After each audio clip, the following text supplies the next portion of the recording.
Félix Tshisekedi Mokonzi ya ekolo Congo Démocratique azalaki mokolo mwa mosala moko na Luanda na Angola epai akutanaki na masolo na mokokani wa ye ya Angola Joao Lourenço oyo awuti kozwa ebonga ya kokamba Union Africaine. Bokutani bwango bosalamaki tango basoda ba M23 na Rwanda bazali kokoba kozwaka bisika sima na kobotula Bukavu.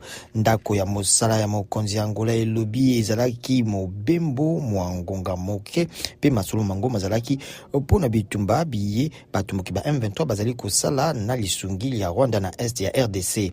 Joao Lourenço atiki ebonga ya mobundi ya matata RDC Rwanda lokola komi mokambi ya Union Africaine pe asengaki ete bakonzi babikolo bisusu moko to mibale bapesama mosala ya kobunda matata mwango.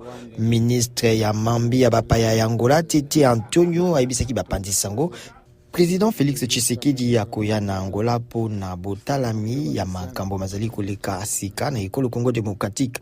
Toyebi ete ezali makambo matungisi continent kolanda bokutani bwa conseil ya kimia pe bokingi ya Union Européenne bosalamaki na Addis Abeba boye bozalaki pe po na matata maye.